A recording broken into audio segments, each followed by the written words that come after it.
तो देखिए, हार के बाद हरियाणा में कांग्रेस में बगावत देखने को मिल रही है। सैलजा के समर्थक नेताओं ने हुड्डा को हार का जिम्मेदार बताया है। बाप बेटे की वजह से कांग्रेस हारी, ये शमशेर सिंह गोगी का कहना है। अंबाला कैंट से उम्मीदवार परविंदर सिंह ने भी सवाल इस पर खड़े कर दिए हैं। कुमारी सैलजा को पीछे किया, इसीलिए हारी कांग्रेस, परविंदर सिंह का यह कहना है। तो अब देखिए, एक दूसरे पर इस हार का ठीकरा फोड़ने का सिलसिला शुरू हो गया है और कैसे अब इन बयानों के जरिए वो दिखाई भी दे रहा है, क्योंकि सैलजा, हालांकि वो चुनाव के दौरान ही किस तरह से उनकी नाराजगी, किस तरह से दूरी उनकी कई मंचों से दिखाई दे रही थी, लेकिन अब जब हार का सामना कांग्रेस ने किया तो इसका ठीकरा भी इसी को लेकर फोड़ा जा रहा है।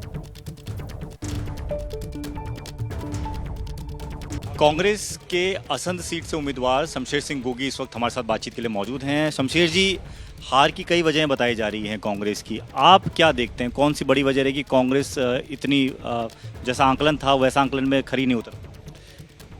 सबसे पहली बात तो ये है कि इलेक्शन की कमांड कांग्रेस के हाथ में नहीं थी। व्यक्ति विशेष या एक परिवार के हाथ में थी। भूपेंद्र हुड्डा की बात कर, हाँ, बापू बेटे ही कर रहा हूँ, कोई छिप के बात नहीं करता मैं। तो उसकी वजह से लोगों को लगा भाई ये कांग्रेस नहीं है, कांग्रेस तो 36 बिरादरी की पार्टी है।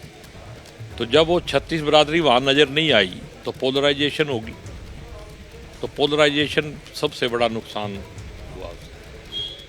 ये आपको लगता है कि वजह ये रही कि हुड्डा कैंप सैलजा कैंप की जो लड़ाइयाँ रही हैं उसका असर पड़ा है? आप ये कह रहे हैं कि ये कारण होगा, जरूर होगा।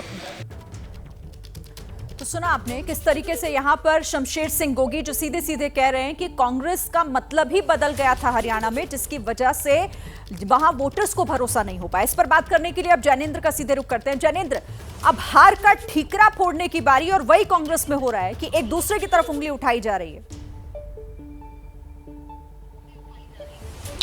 बिल्कुल, और इसी एकजुटता की कमी की वजह से चुनाव हारे और हार के बाद भी जो वो अंदर की का झगड़ा है वो खुल करके सामने आ रहा है। ये जो आपने बयान सुनवाया, असंध सीट से कांग्रेस के उम्मीदवार थे शैलजा गुटके, ये माने जाते हैं और आज दिल्ली पहुंचे थे कुमारी सैलजा से मिलने के लिए और इसके बाद इन्होंने जमकर भड़ास निकाली है भूपेंद्र सिंह हुड्डा और दीपेंद्र सिंह हुड्डा के खिलाफ। अहम बात एक ये है कि इनके लिए प्रचार करने राहुल गांधी पहुंचे थे, जो हरियाणा में राहुल गांधी की पहली रैली थी और जिस मंच पर एक काफी वक्त के बाद कुमारी सैलजा और भूपेंद्र सिंह हुड्डा एक साथ नजर आए थे राहुल गांधी की रैली में।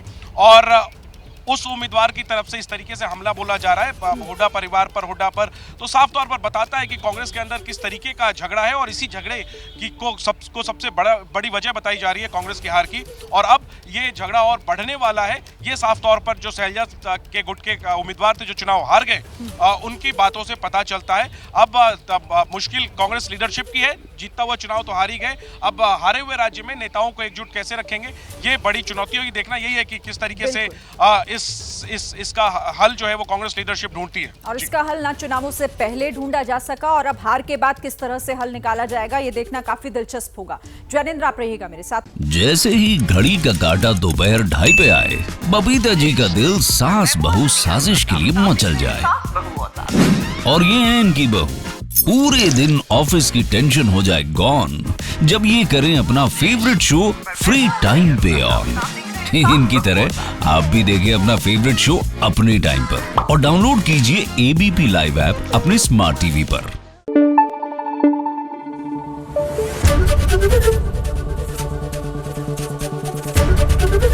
एबीपी न्यूज आपको रखे आगे।